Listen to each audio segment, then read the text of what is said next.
সবাই কথা বলতে বলতে বাসায় চলে আসলাম। আম্মু আব্বুকে বাসায় রেখে মোড়ে গিয়ে বন্ধুদের সাথে সিগারেট খাচ্ছি। তখন পুলিশের গাড়ি দেখে হাত থেকে সিগারেট ফেলে দিলাম। কোন হালায় যে ভাইয়াকে বলে দিবে তার ঠিক ঠিকানা একদম নাই। এই নিলয়, কি হয়েছে? তোকে স্যার থানায় যেতে বলছে, আর্জেন্ট। যেতে পারবো না।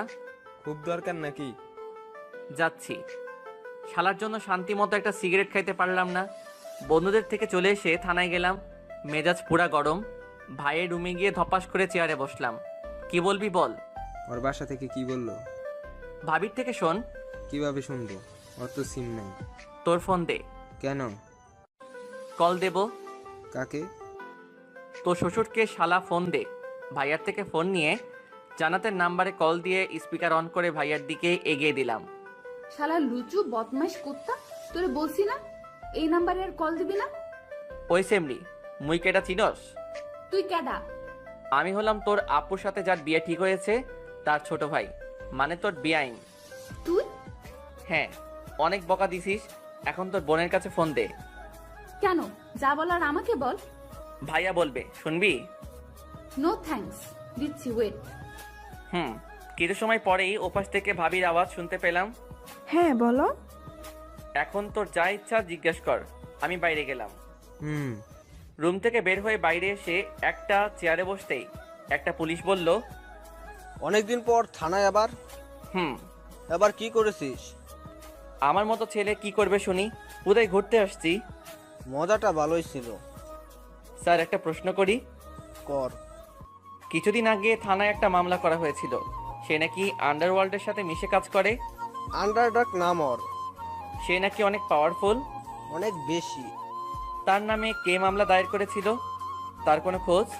যেদিন আন্ডারডগের নামে মামলা করে তারপর দিনই তার লাশ জেনে পাওয়া যায়। কাজটা তাহলে ওর কাজ? হুম। তুই এইসব জেনে কি করবি? এমনি জেনে রাখা ভালো।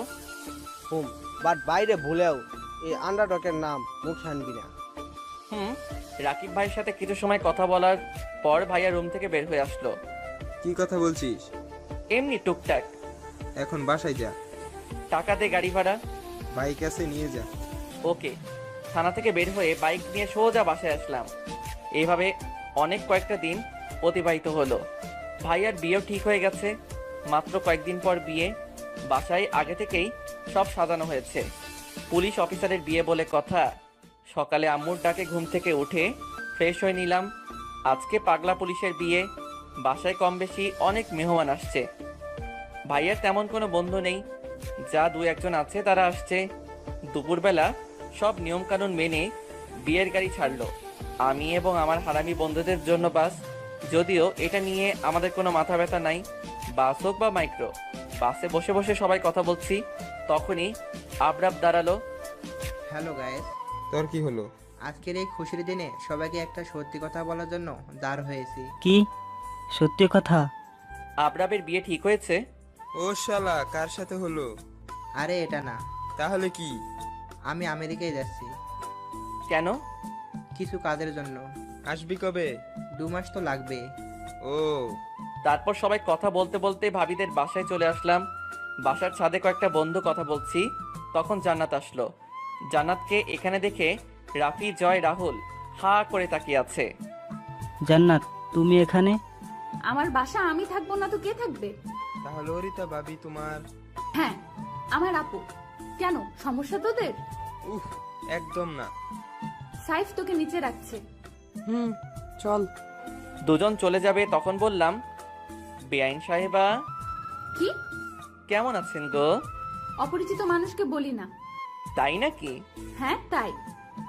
তোমাকে কিন্তু হেব্বি লাগছে। পাম দিয়ে লাভ নাই। সত্যি বলছি। ভালো। সরি, আপনার কথা বুঝলাম না। তোর বোঝা লাগবে না, যা ভাগ। গুণ করতে পারি, বাট ভাগে একটু কাঁচা আছি।